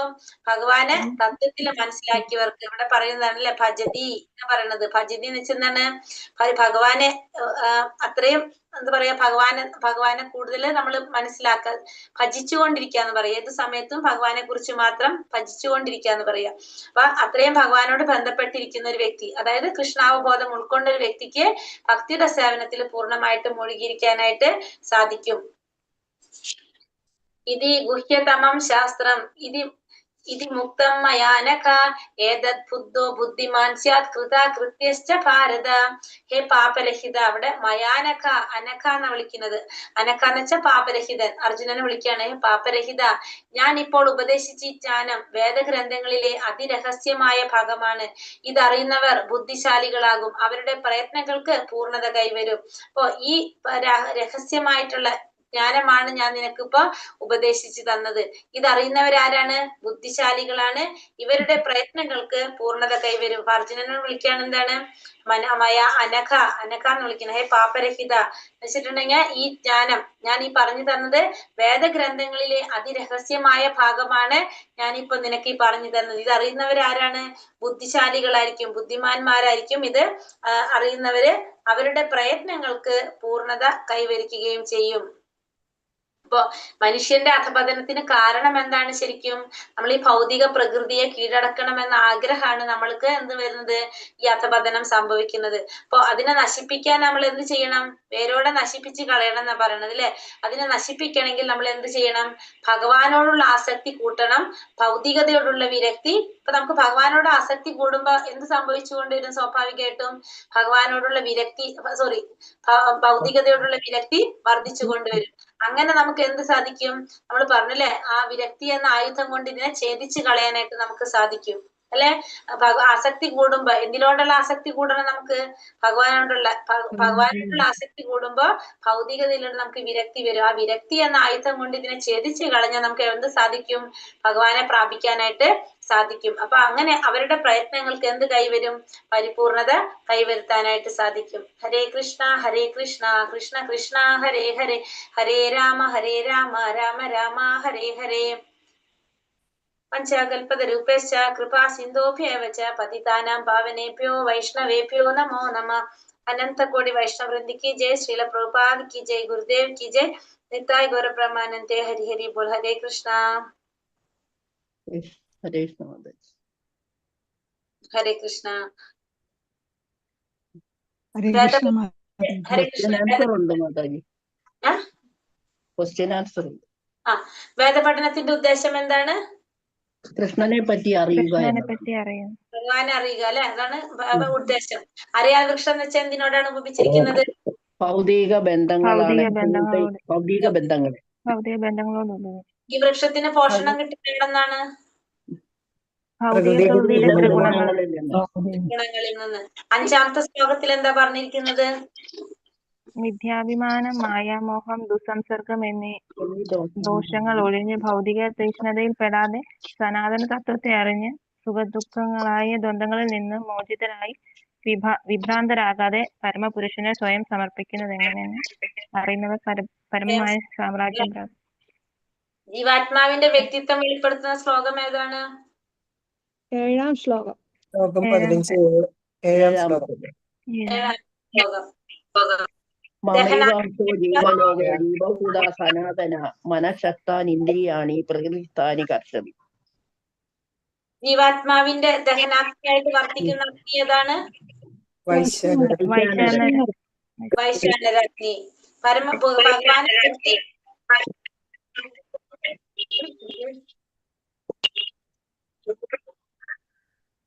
ഭഗവാൻ ഭഗവാനെ പരമപുരുഷേത്തുന്നുണ്ട്. എന്തുകൊണ്ട്? ഹരേ കൃഷ്ണ. അപ്പൊ ജീവാത്മാവിന്റെ അഗ്നി ഏതാണ്? അഗ്നി വൈശ്വാനരാഗ്നി. ഭഗവാനെ പുരുഷോത്തമൻ എന്ന് പറയുന്നത് എന്തുകൊണ്ടാണ്?